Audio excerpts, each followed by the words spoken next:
muitos lugares, o Senhor tem mantido esta fonte que jorra para a eternidade disponível aos nossos corações.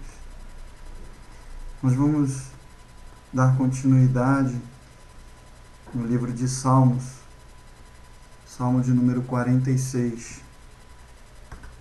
E nós vamos ler, como nosso costume: Deus é o nosso refúgio e fortaleza, socorro bem presente nas tribulações. Pelo que não temeremos, ainda que a terra se mude, e ainda que os montes se transportem para o meio dos mares, ainda que as águas tumultuem e espumejem, e na sua fúria os montes se estremeçam. Há um rio cujas correntes alegram a cidade de Deus, o santuário das moradas do Altíssimo. Deus está no meio dela, jamais será abalada. Deus a ajudará desde anteamanhã. Bramam as nações, abalam-se os reinos, lança ele sua voz e se derrete a terra. O Senhor dos exércitos está conosco, o Deus de Jacó é o nosso refúgio. Venham, vejam o que o Senhor tem feito. Vejam que coisas espantosas ele tem feito na terra. Ele põe termo à guerra até os confins do mundo, quebra o arco e despedaça a lança, queima os carros no fogo. 10. aquietai-vos e sabei que eu sou Deus. Serei exaltado entre as nações, serei exaltado sobre a terra. O Senhor dos exércitos está conosco, o Deus de Jacó é o nosso refúgio. Amém, aleluia, Senhor. Irmãos, voltamos novamente para a temática muito predominante nos Salmos, como temos visto, pelo menos nesses últimos 20 Salmos, falando sobre a justiça, falando sobre socorro, sobre livramento. Semana passada tivemos um colchete, né?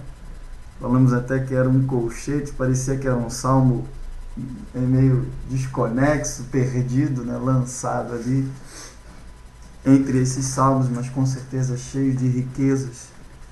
E o salmista agora novamente volta a esta temática, né, de ajuda, de salvação, de justiça, de socorro. E esse é um salmo muito conhecido nosso.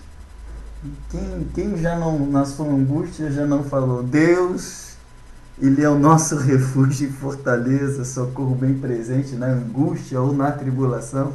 Nós sempre falamos isso em nosso meio. Mas eu confesso aos irmãos que, meditando, algumas coisas vieram assim, me saltando aos olhos, que eu creio que seja importante destacar aqui esta noite. Primeira coisa é que o salmista, ele relata a importância da comunidade, da unidade. Geralmente, quando nós lemos nos Salmos, inclusive nos Filhos de Corá, 4 salmos antes, que é o Salmo 42, ele relata, por exemplo: a minha alma tem sede de Deus, as minhas lágrimas têm sido o meu alimento dia e noite. E nós observamos que há uma singularidade. A forma como está sendo descrito o texto é na forma singular, atesta para uma realidade interior, uma experiência interior e pessoal. Mas agora não. Agora o salmista faz questão de dizer que Deus é o nosso refúgio. Deus é a nossa fortaleza. Não está mais falando de uma experiência pessoal, mas está apontando para um relato coletivo. E esse relato coletivo é muito importante para nós, porque atesta para a cumplicidade e para a identificação que há um no outro. Quando eu digo Deus é o nosso refúgio, significa que eu me identifico com você na sua angústia e na sua dor, no seu sofrimento. E a contrapartida disto também é verídica. Ou seja, quando todos nós aqui dizemos que Deus é nosso refúgio, significa que diante das nossas complexidades, Ele é o nosso socorro. Ele não vai falhar. Ele é o nosso socorro. Mas também aponta para uma outra questão, que é a de encorajamento. E quando as angústias surgem na nossa vida, as aflições surgem, as tribulações nos sobrevêm, a primeira coisa que há no nosso coração, pelo menos no meu, é o desânimo.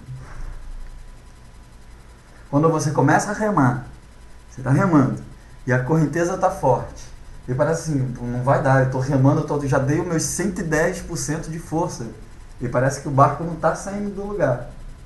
A coisa mais fácil a fazer é largar o remo, deixa a correnteza levar. Quando surgem então essas dificuldades nas nossas vidas, geralmente nós somos automaticamente ou sintomaticamente somos levados ao desânimo, a parar. É melhor dar um tempo, é melhor esperar, ou melhor não mexer com isso, porque isso não vai ter solução. Não tem solução para esta coisa. E geralmente somos levados a isso.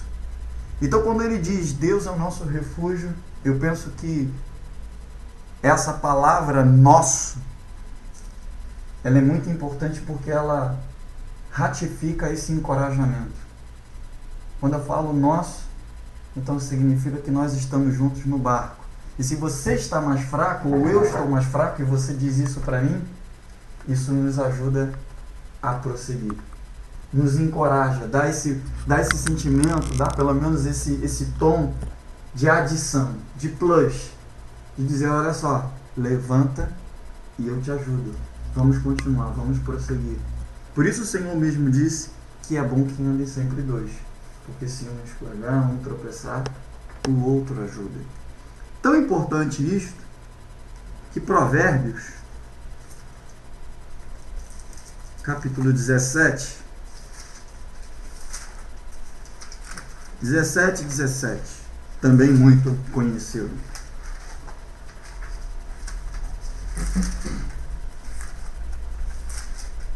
Em todo tempo ama o amigo, e na angústia se faz o irmão. Interessante que é exatamente na angústia que se faz o irmão. Aquele que está junto, unido, há uma integridade, há uma cumplicidade. Exatamente para dizer isto. Olha, meu irmão, Deus é o nosso refúgio. Deus é a nossa fortaleza. Nele está a nossa salvação. Então eu penso que no mundo onde cada vez mais se predomina, né, o individualismo e as urgências individuais, parece ser uma frase simples, mas poderosa no reino celestial. Porque quando eu digo, irmão, Deus é o nosso refúgio, eu paro de olhar meramente para a minha situação, para o meu problema, e vejo a situação do próximo. E muito mais do que isso, eu me identifico com ele na angústia dele, me faço irmão dele, e por isso ajudo ele a prosseguir. Parece ser uma coisa simples, mas eu posso afirmar, cada vez mais escassa no nosso meio. No meio cristão atual, cada vez mais escasso. Parece que estamos contando dias aí de sua total falência, dessa realidade cada vez mais se extinguir no nosso meio. E isso deve cada vez mais crescer. Outro aspecto que eu achei muito importante é exatamente essa parte final deste primeiro verso, que diz que ele é um socorro bem presente, disponível, né? Totalmente disponível nas tribulações. Isso significa que para a gente conhecer essa disponibilidade de poder, de graça, de fluidez, nós precisamos estar em meio às tribulações. se não passarmos por estas tribulações, seria incoerente nós afirmarmos que Ele é bem presente e totalmente disponível se não estivermos passando pelas tribulações. Se não estiver passando pelas tribulações, não se justificaria dizer que Ele é bem presente. Então, pelo menos para mim neste momento, a tribulação é a perfeição divina para tratar o nosso coração, a fim de que vejamos Ele como aquele que está sempre disponível a cada um de nós. Sem a tribulação, esse refinamento não se torna operante em nosso interior. Ainda que estejamos entendendo com a mente, a realidade interior estaria ainda muito aquém, muito além disto. Então a tribulação, ela faz parte de um processo maravilhoso de Deus para a nossa vida. Agora, a pergunta que eu faço nesta noite: qual de nós gosta de tribulação? E a tribulação aqui eu quero deixar algumas significâncias, porque ela é importante. A primeira delas é que tribulação significa provação. Provar. Quando alguma coisa precisa ser tirado à prova, então se faz um teste. Passa um teste para ver qual vai ser o resultado daquilo que se espera. Antes de se fazer o teste, se propõe, ou se estabelece um princípio, vamos dizer assim. Então, beleza, eu tenho esse princípio. Ótimo. Como nós vamos ver que temos esse princípio? Através do teste. Sem o teste, poderia ser mera suposição ou mera utopia do nosso coração. Uma vez que o profeta Jeremias disse que enganoso é o coração do homem mais do que todas as coisas. Então, para se ratificar aquilo que eu estabeleço como princípio, fundamento e base, tem que ter o teste. Sem o teste, não tem como se provar, ratificar que aquilo que eu estabeleci, pelo menos de uma forma teórica, como fundamento e base. Por isso, nosso irmão Paulo, escrevendo aos Romanos, também diz aquele texto que nós muito conhecemos, no capítulo 5. Versículo 4. Exatamente. Você já foi lá? Já ia pegar e abrir agora, eu não sabia onde estava o versículo. Então, vamos ler até a partir do primeiro, porque é importante. Justificados, pois, mediante a fé, temos paz com Deus, por meio de nosso Senhor Jesus Cristo, por intermédio de quem obtivemos igualmente acesso pela fé a esta graça, na qual estamos firmes, e gloriamo-nos na esperança da glória de Deus. E não somente isto, não para por aí. Nós não só nos gloriamos nestas coisas, mas também nos gloriamos nas próprias tribulações, sabendo que a tribulação produz perseverança ou paciência, e a paciência, experiência, e a experiência, esperança. Ora, a esperança não confunde, porque o amor de Deus é derramado em nosso coração pelo Espírito Santo que nos foi otorgado. Então Paulo começa dizendo que o degrau, ou a ascensão do crente começa pela tribulação. E parece ser bem antagônico para nós, porque das três virtudes que o Paulo também diz que nós devemos sempre guardar, que é o tripé da fé cristã, que é fé, esperança e o amor. Como nós vamos obter essa esperança se não passarmos pela tribulação? Porque, se você perceber, a esperança é a última do patamar. Para chegar até a esperança, tem que passar por tribulação. Porque a tribulação vai produzir paciência, perseverança. E a perseverança vai produzir a experiência. E depois a experiência que vai produzir a esperança. Então a tribulação não tem jeito. A tribulação é a escola do crente. Assim como sabemos que a obediência é a escola do crente. E é interessante pensarmos sobre esse aspecto, sobre este prisma, que quando surgem as provações, os testes, a primeira coisa que nós temos, ou que geralmente dizemos, é que o inimigo está na porta. Ih, rapaz, o inimigo está lá na porta. O inimigo está cirandando lá em casa. Porque está tudo só a prova, só Jeová. Né? Naqueles nossos comentários aí pentecostais. Né? Só Jeová.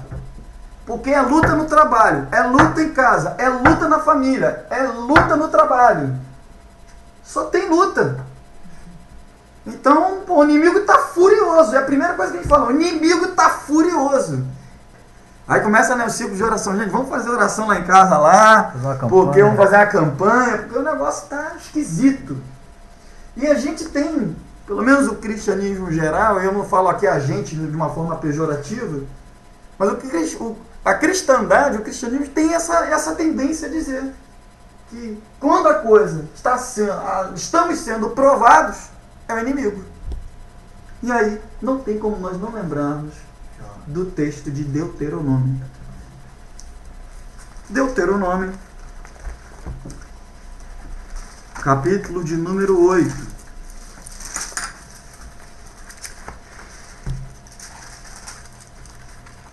Olha o que diz o verso de número 2.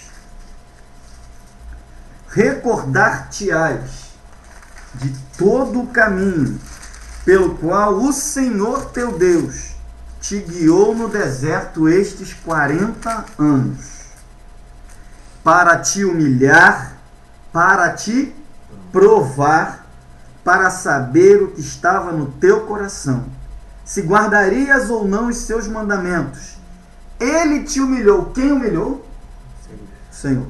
Ele te humilhou e te deixou ter fome, e te sustentou com um maná, que tu não o conhecias, nem teus pais o conheciam, para te dar a entender que não só de pão viverá o homem, mas de tudo que procede da boca do Senhor viverá o homem. Segundo a oração do irmão Paulo, agora há pouco. Então temos uma tendência natural, e é óbvio que é natural porque é adâmica, de dizer que a tribulação e a provação vem da parte do inimigo, quando na verdade quem envia a tribulação para nós é Deus. É o Senhor que envia para nós a tribulação. Obrigado, Senhor. Então, quando vem a tribulação, qual deveria ser a disposição do nosso coração? A de Paulo. Nós nos regozijamos não só pela fé em Cristo Jesus, pelas riquezas da glória de Deus, que deu a conhecer através de Cristo, o mesmo Cristo que nos deu a fé, mas nós nos gloriamos também nas tribulações. Nós nos regozijamos, porque ela nos levará a moldar, a ser moldados segundo o caráter daquele que nos amou em primeiro lugar. Mas como se regozijar com as tribulações? Como se regozijar com elas? Por que se regozijar nelas? Já que a primeira coisa que ela produz é angústia e dor. Por isso que Provérbios diz: o amigo, né, na angústia se faz um irmão. Porque a primeira coisa que se produz no nosso coração é a angústia, quando estamos sendo provados. Por isso algumas outras traduções diz angústia. Em vez de falar em tribulação, fala angústia. Porque a primeira coisa que acontece no nosso coração é a angústia, a dor. E teríamos aqui uma maneira muito simples de dizer o porquê disso. Porque invariavelmente, todos nós, diuturnamente, lutamos muito para sermos independentes. Essa que é a questão. Esse é o ponto.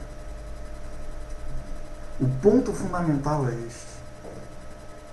A gente se angustia e não consegue se regozijar nas tribulações, porque esse tempo que estamos passando por angústia é o tempo que nós estamos lutando com Deus para sermos independentes de Deus.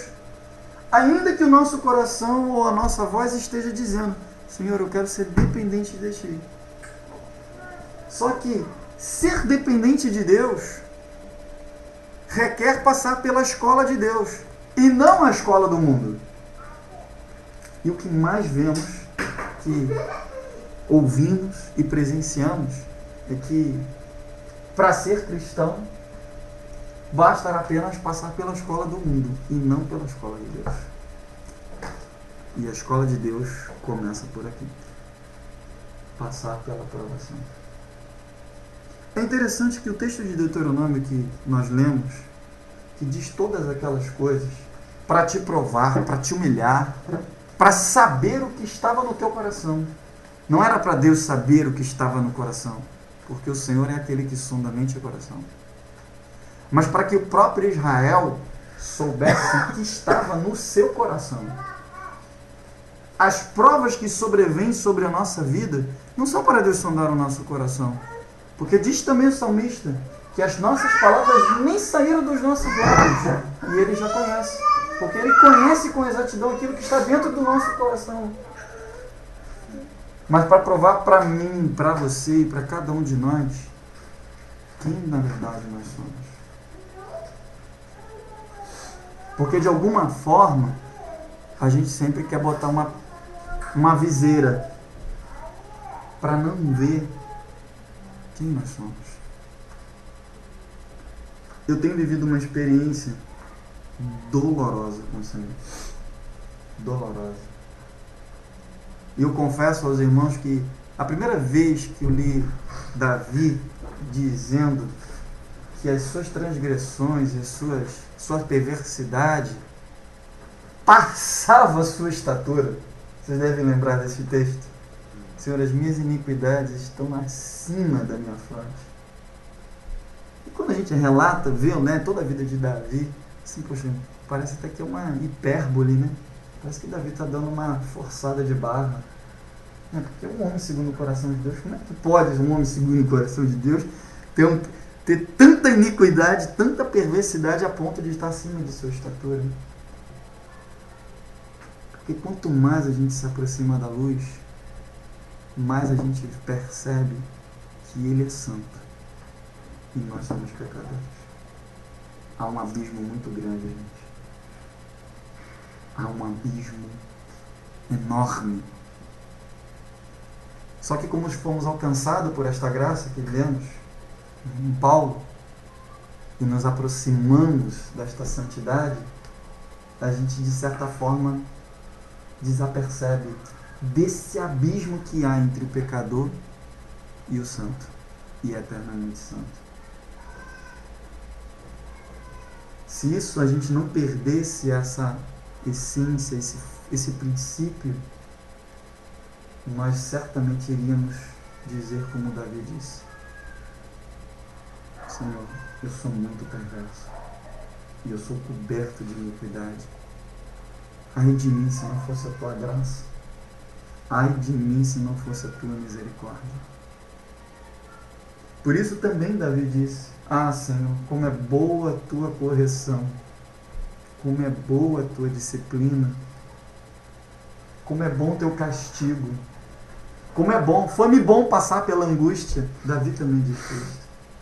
Foi-me bom passar pela angústia, porque hoje eu percebo quem eu era.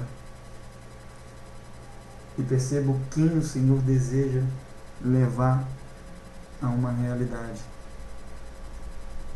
É só assim, meus irmãos. Não há outro caminho. O gasto da angústia, do tempo da angústia que nós passamos, é exatamente por conta disso. Porque se pudéssemos colocar isso em forma dos Jogos Olímpicos de esgrima, a gente fica batendo esgrima com o Senhor. Para não passar pela angústia. Para não passar pela tribulação. Para não ser refinado como o ouro é refinado quando passa pelo fogo. Só que quando a gente vê o ouro da sua forma bruta, sinceramente não encanta ninguém. Não tem beleza. Opaco. Opaco, gente. Opaco. Às vezes alguns vão passar até por uma grande pedra de ouro e não vão saber nem que é ouro. Por quê? Está sem brilho. Não tem brilho. Mas quando o ouro passa pelo fogo, o que acontece? Ele fica reluzente. E fica aquela coisa de atrair os olhos. Aguça os olhos. Para a humanidade ver a beleza de Cristo em nós, temos que cada um de nós passar pelo fogo. Porque quando nós passamos pelo fogo, então o brilho de Cristo permeia todo o nosso ser. Uma vez que estejamos assim polidos por Deus, então a humanidade verá a luz de Deus. Mas nós temos que passar pelo fogo. E eu fiquei me lembrando de Hebreus, que fala exatamente isso. O autor aos Hebreus,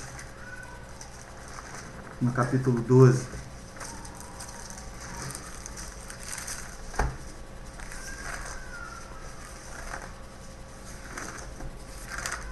olha que interessante como é que o autor fala sobre luta que jamais acaba. Capítulo 12, a partir do verso de número 4. Ora, na vossa luta contra o pecado, ainda não tendes resistido até o sangue, e estáis esquecidos da exortação que, como a filhos, discorre convosco. Filho meu, não menosprezes a correção que vem do Senhor, nem desmaies quando por ele és reprovado, porque o Senhor corrige a quem ama e açoita todo filho a quem recebe. É para a disciplina que perseverais. Deus vos trata como filhos, pois que filho há que o pai não corrige? Mas se estáis sem correção, de que todos se têm tornado participantes, perceba aí, todos não têm isenção. Logo sois bastardos e não filhos. Além disso, tínhamos os nossos pais, segundo a carne, que nos corrigiam e os respeitávamos. Não havemos de estar em muito maior submissão ao Pai espiritual e então viveremos? Pois eles nos corrigiam por pouco tempo, segundo o melhor lhes parecia. Deus, porém, nos disciplina para aproveitamento, a fim de sermos participantes de sua santidade. Toda disciplina, com efeito, no momento, não parece ser motivo de alegria, mas de tristeza, de angústia, de dor. Ao depois, entretanto, produz fruto pacífico aos que têm sido por ela exercitados, fruto de justiça. Tem um texto também que Malaquias 3, capítulo 3, quando está falando do purificar o ouro e a prata, que diz assim, Malaquias 3, versículo 3, e assentar-se-á, afinando e purificando a prata. Bem específico no teu vocabulário. E purificará os filhos de Levi, e os afinará como ouro, e como prata. Então o Senhor trarão ofertas em justiça. E a oferta de Judá e de Jerusalém será suave ao Senhor, como nos dias antigos e como nos primeiros anos. Chegar-me vós para juízo, aí, né, vai embora. Mas especificamente usando até a expressão, né, que você usou na linguagem do Velho Testamento, você usou uma linguagem do Novo Testamento mais clara. Essa aqui é uma linguagem mais bruta, de que a coisa funciona como o trabalho de um profissional, né, de um ourives, né? Verdade. Que vai purificando ali o ouro e a prata no fogo, né? E a excelência do trabalho, o ponto final é quando ele começa a ver o seu rosto no próprio ouro, na própria prata, né? Então, É verdade. já trazendo Sua própria imagem. já trazendo Sua própria imagem. trazendo peças, né, que Deus cria, né? Se compararmos ourives com o Senhor, É. quando é que para? Quando é que o processo para? Quando ele vê a imagem e semelhança. Justamente. Quando ele vê a imagem e semelhança, então está pronto. Já está provado. Já está provado. Bem-aventurado aquele a quem o Senhor prova e se qualifica como aprovado. E me deu muito temor quando o Alexandre leu esse texto, porque o texto, além de falar desse processo, né, de passar pelo fogo, pelo refinamento, diz que a oferta de ambos só seria aceita depois que eles fossem refinados. Judá. Isso me deu um temor muito mais apurado, por assim dizer. Quantas são as ofertas que às vezes fazemos, né, pelo calor da emoção, ou até mesmo, né, tomados por uma compaixão. E me saltou ao meu coração a seguinte pergunta: será que seria uma oferta aceitável pelo Senhor se nós estivéssemos refinados?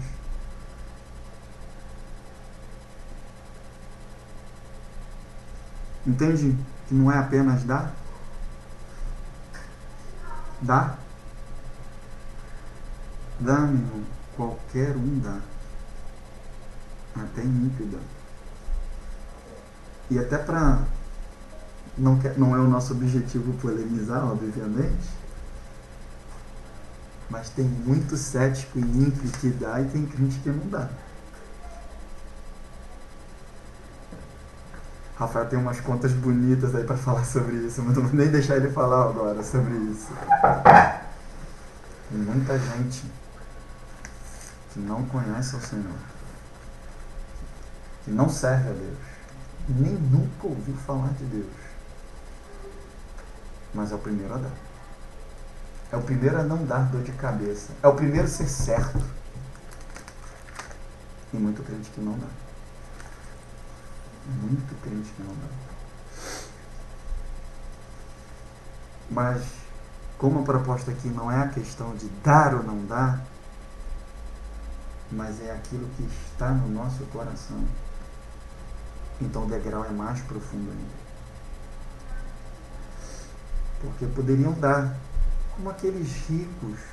Aliás, bom texto para nós, que diante do gasofilácio todos ofereceram, não é verdade? Todos ofereceram. Mas qual foi a oferta refinada? Qual foi a oferta refinada? A da viúva. A oferta da viúva passou pelo fogo. As outras não passaram. Ainda que fossem sobremodo maiores, tratando-se de quantia, de valor. Então não é o que nós damos, é como, de que forma nós damos. Por isso também o Senhor diz: aquele que dá um copo de água. Gente, é incrível isso, né? E a gente cada vez mais vive num evangelho de coisas grandes, né? Como tudo a gente vive num mundo de tudo é grande, né? A obra tem que ser grande, né? Os prédios têm que ser grandes, a casa tem que ser grande, o carro tem que ser grande. obviamente o salário também tem que ser grande. Tudo tem que ser grande. Tudo. Tudo é magnífico demais. E aí o Senhor diz, olha aquele que der um copo d'água. Grande galardão lá no céu. Grande galardão. Aquele que recebe um profeta na qualidade de profeta. Grande galardão. Entende como há um governo desse tempo que em todo tempo trabalha para se opor ao reino celestial. E é interessante que nesse sentido, como é fácil nós sermos abduzidos por este reino e tomar a forma deste reino, que é o pensamento, como no último encontro falamos sobre a metanoia. Como é fácil, gente. Como é fácil a gente ser levado nas coisas pormenores. Às vezes a gente tá muito preso às coisas grandes, grandes e grandes. E esquecemos que nós não tropeçamos nos paralelepípedos da vida. Nós tropeçamos nas pedrinhas, nas pequenas coisas. O gigante, quando vem de longe, a gente vê. A gente se prepara, a gente se arma. Mas as raposinhas que entram nos vinhais, a gente não vê. E são elas que trazem a destruição. São elas que fazem o homem cair. Não é o gigante. Porque quando vem o gigante, a gente toma a postura de Davi. Em nome do Senhor dos Exércitos, vou contra ti. Senhor, ajuda. Como fez Asa, como fez Josafá. Senhor, entre o poderoso e o fraco, quem é que pode salvar ele? Senhor, se tu não fizer, não posso fazer nada. Se o Senhor não fizer, que aí fica bem latente, se o Senhor não fizer, eu não posso fazer nada.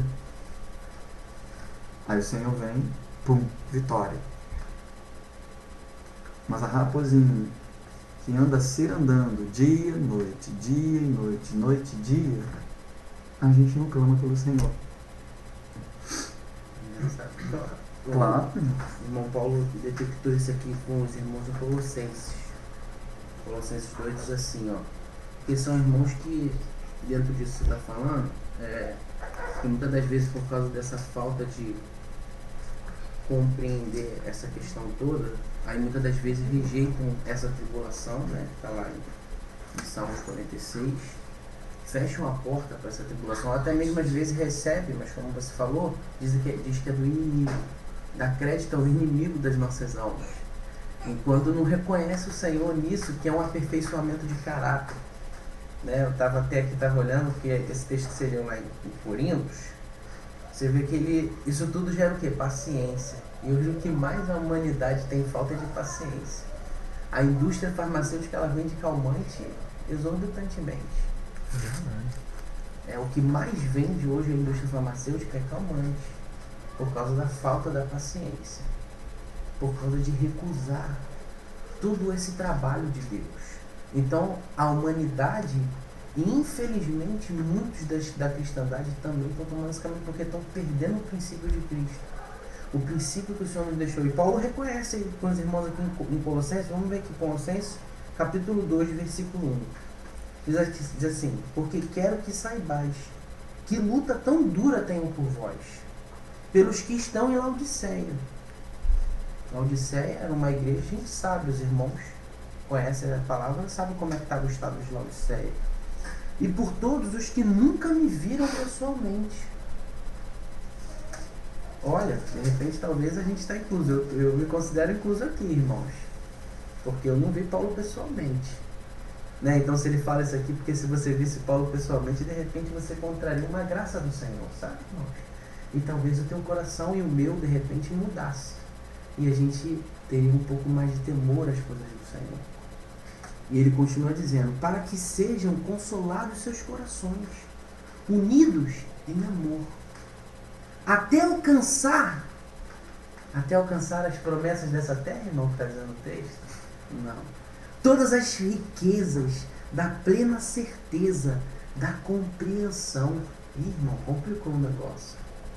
Todas as riquezas da plena certeza da compreensão. Vamos mais à frente. A fim de conhecer bem. Conhecer bem o que, irmãos? O mistério de Deus. Precisamos conhecer o mistério de Deus bem. Quem é o mistério de Deus, irmãos? Cristo. Cristo. Conhecer bem o mistério de Deus, Cristo. E o mistério de Cristo, que Cristo também tem um mistério. A igreja. Em quem estão escondidos todos os tesouros da sabedoria e do conhecimento. Irmãos, está aqui. Paulo está dando um segredo para os irmãos que estão na Odisseia. Está dando um segredo. O segredo não é você fazer uma campanha, não é você fechar aqui, não é esse o segredo. Não sou nada contra isso, irmãos. Mas ele está dando o caminho das pedras para nós. Para a gente não recusar essa tribulação. A gente saber olhar para o Senhor. A gente vê que nele, irmãos. Irmãos, é no Senhor que está escondido todo o tesouro, irmãos. Todos. E só temos como desfrutar disso tudo. Paulo fala, unidos em amor. Esse amor é uma pessoa, é Cristo. É uma vida de comunhão com o Senhor. É uma vida reconhecendo o seu senhorio, irmãos. Vendo que Ele é o cabeça. Está sentado no trono. E aí, irmãos, não vamos recusar essa tribulação. Não vamos dizer que essa tribulação é de Satanás. Mas vamos ler o texto de Romanos 8, 28 e 29. Que os irmãos sabem de cor. Que todas as coisas cooperam. E aí quando o irmão bate na tua porta de madrugada, pedindo ajuda, você não vai murmurar. E aí quando o irmão, você vai visitar um irmão, e aí você visita o irmão e o irmão está numa situação onde você vê que você vai entrar pelo cano junto com ele, você também não vai murmurar. E se o irmão marca alguma coisa contigo e furar, você também não murmura, porque você conhece o Senhor. Você vai olhar amor, irmão. Precisamos descansar no Senhor. E aí ele vai muito, irmão. E digo isso para que ninguém vos engane com razoamento capciosos. Como é que está a tua tradução, versículo 4? Versículo 4 de Colossenses 2. Alguém abriu? Irmãos, hein?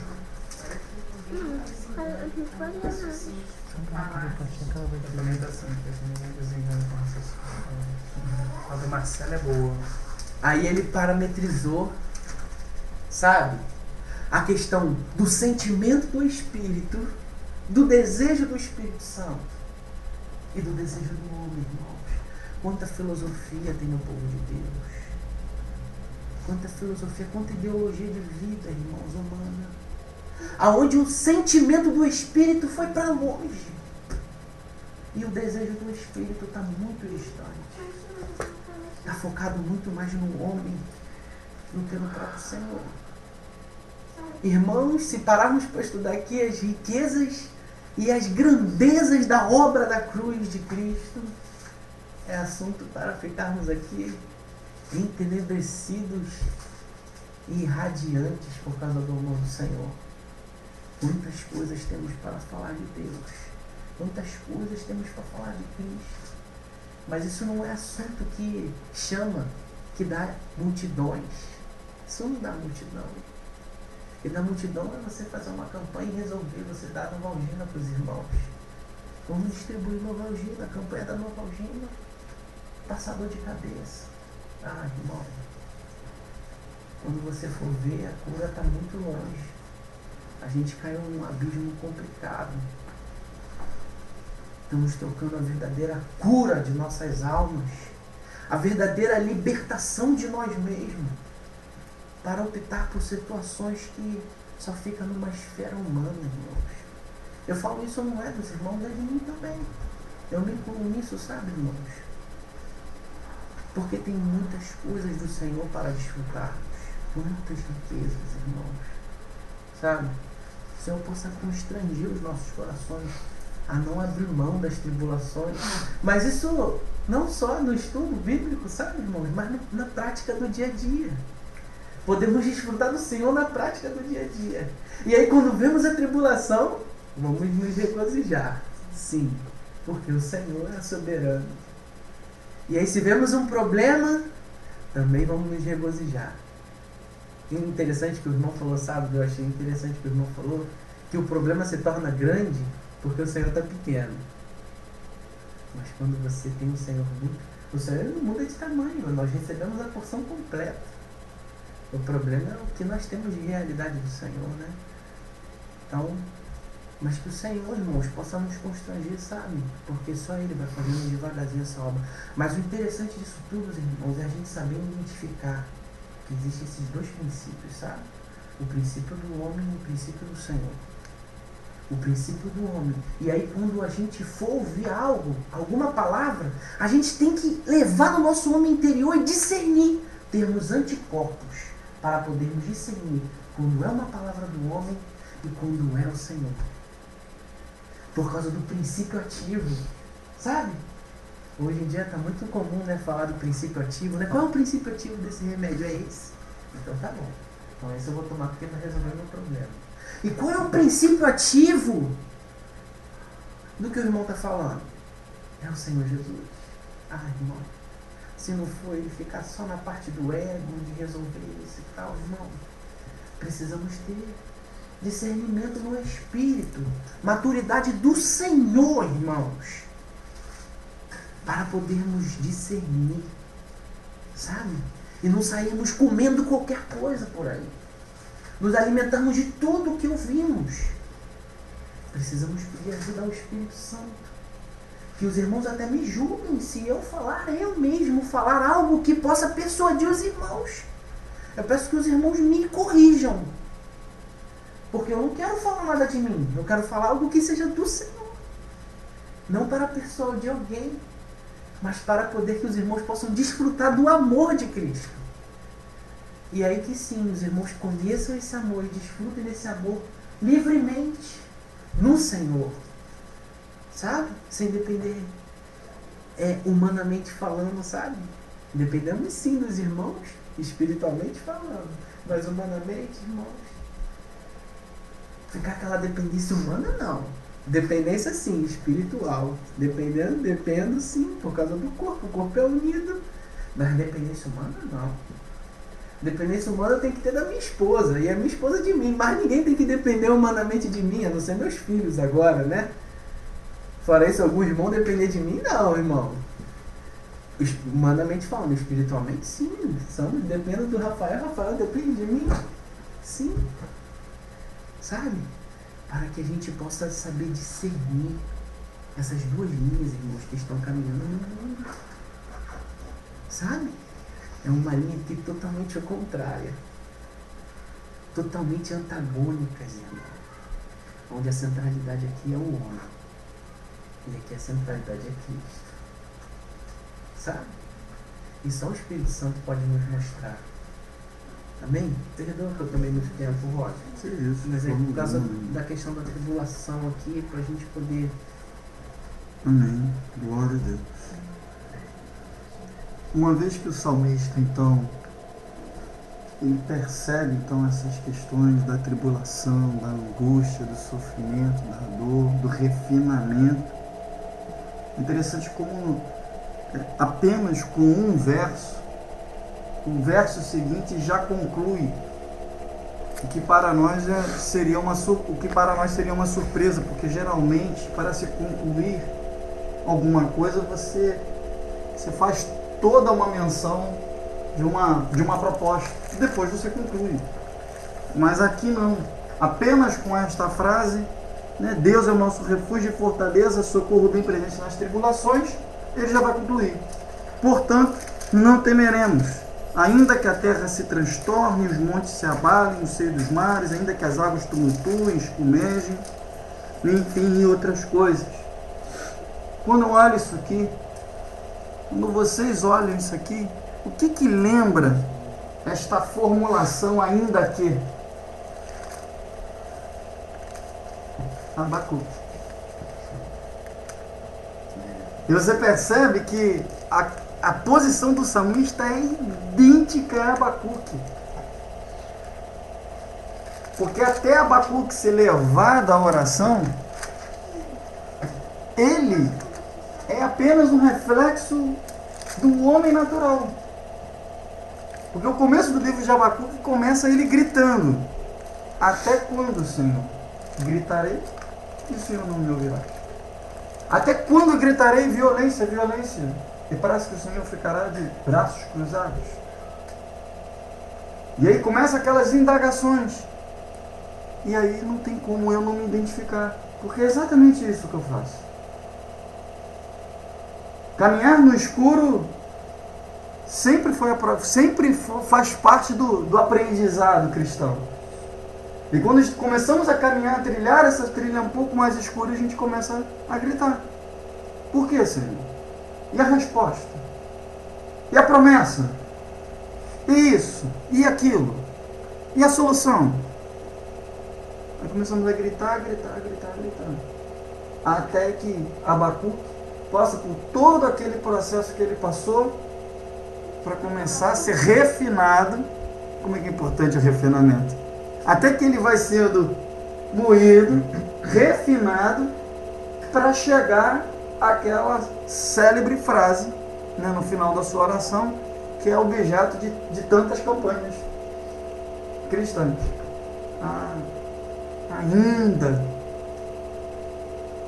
que não haja fruto na vide, não haja curral, não haja gado no curral, não haja nada, ainda que tudo esteja dizendo o contrário, eu todavia me alegrarei no Senhor. E é interessante como essa frase traz um impacto, né? Mas eu arrisco dizer, é um impacto emocional. É um remédio para dor de cabeça. O impacto que Jó, antes de ele passar pelo fogo, quer dizer, depois que ele passou pelo fogo, ele falou, né? Eu conhecia o Senhor de me falar, agora meus olhos te veem. Então, e a gente, quando lê no início, vê que realmente ele tinha uma intimidade com Deus, porque não existia homem temente sem ser ele, foi a palavra do próprio Deus, né? E mesmo assim ele se humilha a tal ponto de falar, eu só te conheci por ouvir falar. Então só pelo fato de ele ouvir falar, ele já era o que era. Aí depois que ele passou a conhecer, ficou bem melhor, né? A glória realmente foi bem melhor da casa que era ele como tempo. E às vezes a gente fala, poxa, ainda que é figueira, mas para chegar naquela frase, e os crentes pegam os atalhos de palavras, de frases de homens que passaram pelo fogo e usa isso, e é onde vem realmente a emoção. É exatamente isso. É interessante. Para nós soa como uma vitória. Eu exultarei no Deus da minha salvação. E detalhe, ele ainda diz, porque ele me faz andar altaneiramente, ou seja, em caminhos mais altos. Se você termina uma mensagem assim, ele pode. Se fosse a época dos romanos, iam jogar flor e tudo. Iam jogar flor e tudo. Mas como o Thiago falou, como chegar até essa realidade se não passar por tudo que Abacuque passou? Como a história bíblica de todos os homens, todos, não teve um homem aqui, relatado aqui, que declarou a sua fé, testemunhou do amor, da graça e do poder de Deus, sem ter passado pela angústia. Por isso o próprio Cristo fez questão de mencionar: no mundo tereis aflições, mas tende bom ânimo. Eu venci o mundo, vós também vencereis. Mas vai passar por aflição. Não tem jeito. E o que mais se ouve hoje é: pare de sofrer, meu. Pare de sofrer. coisa que a gente ouve assim, né? Que a gente vê, quanto mais a pessoa foge da tribulação, mais ela acha. Não, mais ela se angustia. É. É isso que traz angústia. A dor está exatamente nisso. Porque se houvesse uma rendição, quando alguém chega para perto de nós, aí, mãos alto, é um assalto, e você se rende, acabou. Você levanta a mão, acabou, não, tudo bem, pode levar. Não tem resistência. Mas quando um corajoso quer resistir, não, eu vou dar um jeito, vou sair com o carro, vou jogar a chave, vou pegar a carteira, vou pular do carro, o que acontece? Geralmente se machuca. Geralmente se machuca. Se não morrer. É exatamente isso que acontece espiritualmente. Vem as questões, a gente precisa se render, a gente quer, não, eu vou dar um jeito, eu vou pular, eu vou pra cá, eu vou pedir ajuda à irmã, vou lá no irmãozinho de oração, vou subir o monte, vou fazer a campanha, vou pular, vou pular, vou fazer um monte de coisa. Quando só bastava uma só. Sincero. Me rendo. Não dá. Senhor, eu não sei. Não tenho uma solução, não sei o que fazer, não sei para onde ir. Se o Senhor não me tomar pelas mãos, e como também disse o salmista, endireitar as minhas veredas e mostrar o caminho que eu devo seguir, eu vou me perder. Eu não vou chegar até lá. Agora, olha, uma dúvida que eu tenho assim, o porquê que o ser humano precisa chegar no fundo do poço para reconhecer que realmente o que ele fez no fundo do poço ele podia fazer antes. E todo ser humano, né, por mais que a gente conhece a palavra, sabe, mas a gente só vive depois que chega realmente no nosso limite, ali, no nosso ápice ali. Você já deu a resposta. Não, porque seria bem mais fácil, não. O ser humano já, assim que começou a prova, olhou a prova. Upload? Tu queria um upload, né? Seria isso, né? Na linguagem da informática, não é isso? A gente quer com as nossas forças o máximo, mas quando realmente não tem como. Agora, por que disso, né? Porque tem um cara pendurado atrás de você, cara. Posso falar, tem um cara pendurado atrás da gente, que não deixa a gente direito mesmo. Esse Adão não deixa a gente direito mesmo. Ele tá pendurado nas nossas costas, entendeu? nunca despertou. Enquanto ele não for morrendo. Enquanto ele não for levado. Quando ele não for pro fogo, na verdade, esse fogo é só pra matar ele, mano. Esse negócio aqui que você tá vendo aqui, né? Ainda que a terra se transtorne, terremoto, montes se abalem no meio dos mares. Olha só, catástrofe. Águas tumultuem e escumejem, e na sua fúria os montes se estremecem. Você tá falando assim, só de. Irmão, é só de desgraça física. E quando a gente fala assim, o Sérgio vai passar angústia, a gente acha que é angustiazinha. A gente bota ela no diminutivo. A gente não fala angústia, como ele estava falando no Salmo 42. Porque eu almoço e janto todos os dias as minhas lágrimas. É isso que o cara estava falando. Então assim, não tem jeito. É essa angústia que a gente tem medo, não é da angustiazinha. Essa expressão, por exemplo, né, que foi colocada pelo salmista, como que ele poderia falar se ele não vivesse? A diferença está exatamente isso. Essa é a grande questão. Porque se simplesmente fizesse esse upload, como você mais ou menos disse, jamais seria vívido. Valeria a pena. Foi o que aconteceu com Jó. Ainda que fizesse todas as coisas, precisava viver. Para ele chegar a dizer, antes eu ouvia, agora é verdade. Porque é vida. Só teólogo. O Cristo, irmão letrado, o Cristo, sem vida nenhuma. O Cristo é a vida, filho. O Cristo é a vida. E quando na verdade, até como o Pablo colocou, enquanto hoje estamos permeados de filosofias, de ideologias, de filosofias, esquecemos da vida. E Cristo é a vida. E vida como a palavra propriamente, né, etimologicamente falando, tem que viver, é real, tem que acontecer. Tem que acontecer. Flui. Se não flui, é barreira. Pô, se é barreira, não está fluindo. É simples. Aí quando a gente pula para cá, pula para lá, barreira. Não está fluindo. Não vive. Se não flui, não vive.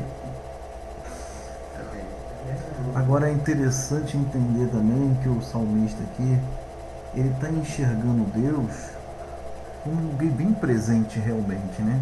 Sim. Como ele estivesse vendo ao Senhor, né? Como um professor, como um amigo. Não, Deus é meu socorro, é nosso refúgio, fortaleza.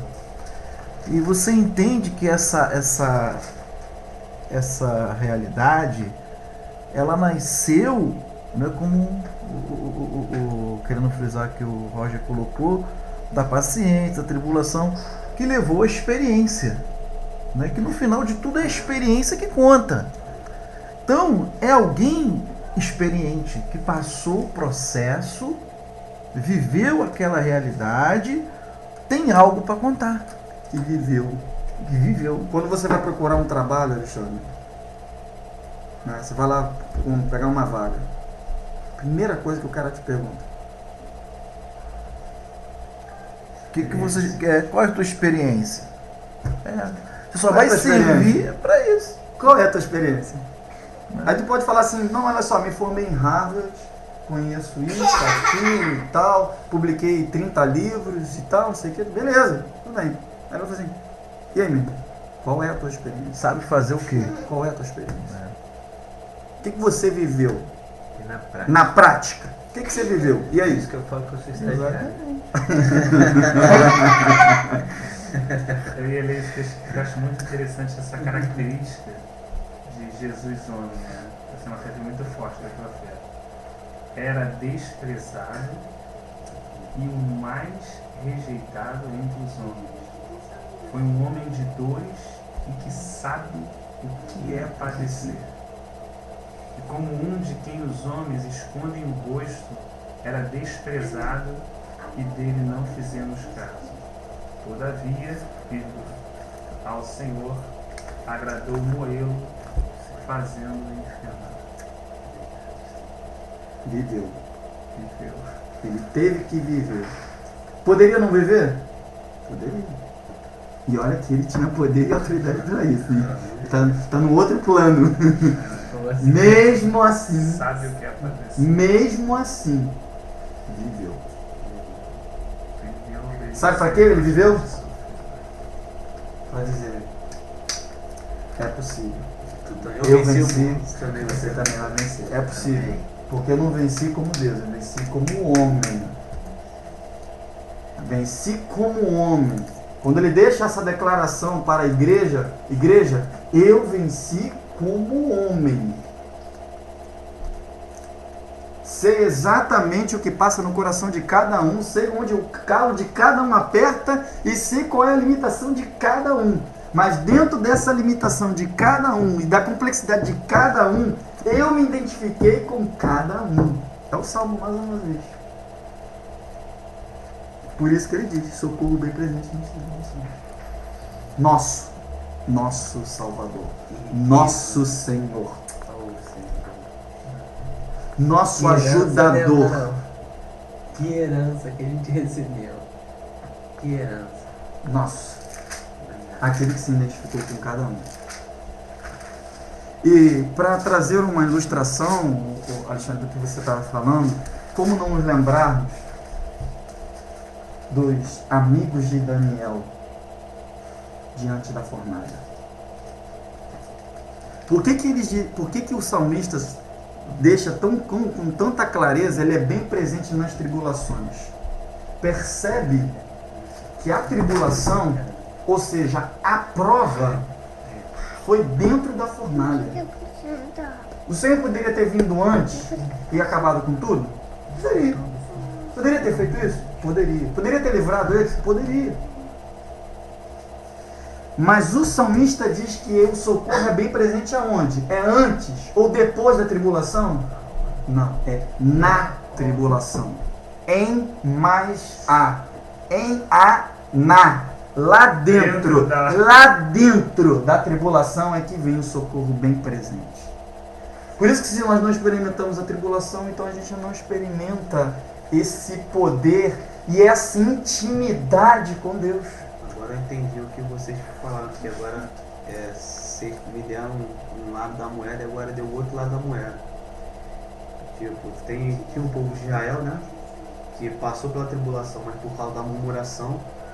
E teve Daniel e os amigos de Daniel, Sadraque, Mesaque e Abednego, que passaram por uma provação e sendo obedientes a Deus, né? Por amor a Deus, passaram. Abraão também passou a situação de ter que ir lá na hora, só no último instante que Deus bradou, né? Veio do céu. Mas tem duas posições aí, né? Que se tem pela tribulação, que Deus dá todas as duas, mas uma é por causa do... Caramba. Mas uma é por causa da murmuração do homem por não fazer por onde, que ele passa pelo fogo e repassa até ele aprender, né? E a outra coisa é a pessoa passar e sendo fiel a Deus, sendo obediente, mesmo assim passar. É bom você ter frisado isso.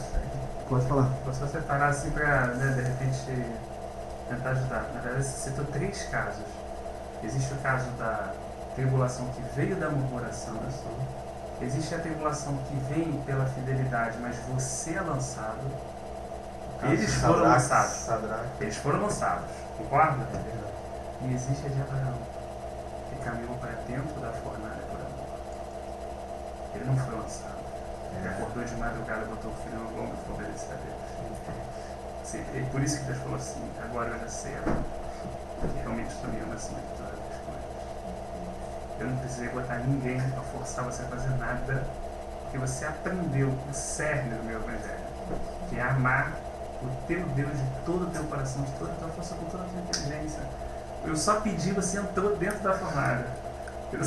Esse é o ápice que o Senhor nos ajude, porque tá difícil, mano. Aquela que a gente é jogado.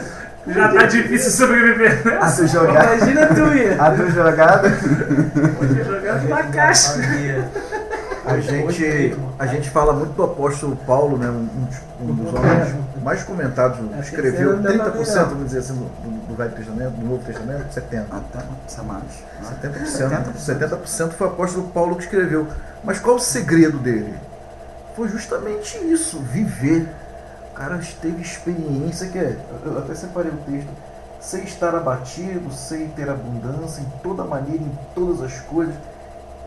Estou instruído, tanto a ter fartura, quanto a ter fome, tanto a ter abundância, como padecer por necessidade. Posso todas as coisas naquele que me fortalece. Esse instruído aí, nesse sentido, é experimentado. Do experimentado. Tá bom? E nesse sentido aí, o instruído não é de instrução cognitiva, não instrução de quem prática, passou, de quem meteu a cara no asfalto. Exatamente, exatamente isso. Tremendo. Só complementando já para terminar minha frase aqui, hoje eu estava comentando justamente isso, tem um presbítero também lá do quartel, e ele sempre falou para mim, no meu momento assim de angústia e tal, ele falou, isso, ele sabe muito da Bíblia, ele tem uma experiência, só que hoje estou vendo ele quieto, em sério. Sério, o que foi, Sérgio? Isso aqui, pô, rapaz, meu nome não saiu ainda para ir pro Haiti e tal, e poxa, eu já fiz tudo aniversário, peguei empréstimo para pagar o aniversário da minha filha, já contando com esse negócio, tava tudo certo, só que não saiu. Eu falei, pô, meu mano, cadê aquele Sérgio que tantas vezes falou? Aí eu falei, meu mano, a teoria é muito pra pregar, falar, né? Agora quando a gente tá passando aí, eu lembrei de uma vez, a primeira vez que eu tive aqui no estudo, falei um montão eu ia perguntar uma coisa, só que perguntei um montão de perguntas, eu falei, pô, calma, uma coisa de cada vez. Depois ele falou assim, ó, eu não lembro de tudo assim, mas uma coisa que ele falou que eu frisei, e até hoje, quando às vezes eu chego no meu momento assim, triste, eu lembro dessa frase que ele falou comigo. Ele falou, meu amado, quando eu falei que eu tô indo pra ir embora do quartel, e daquele negócio, tu lembra que eu falei? Ele falou, meu amado, você tá passando pelo melhor momento da sua vida. É agora, é aí, não tá nada fora do normal. É aí que você tá aprendendo, tá amadurecendo e tal. E é a verdade mesmo, eu parei pra pensar, e a gente às vezes a gente vê pessoas já de mais idade, e talvez passando pelo mesmo problema que eu tô passando como jovem. Aí eu comecei a imaginar que é devido a muitas das vezes isso mesmo. As pessoas às vezes passam pelo fogo Deus abençoa. De qualquer forma, a pessoa vai ter um momento que vai passar, vai dar uma volta ali no. Vai dar uma volta, vai dar outra, mas até chegar à Terra Prometida é outra coisa. Então, o que é interessante? É nós passar, mas entender realmente o que é aquilo ali para estar passando, para não ter que passar aquilo ali de novo lá na frente. Porque, né?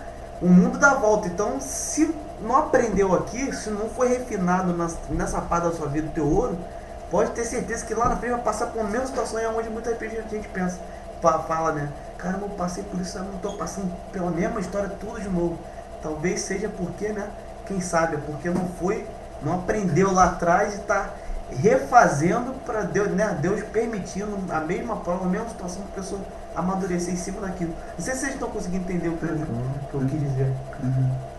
Interessante. É ouvir o Senhor no momento da luta para aquilo se torne uma experiência até melhor, né?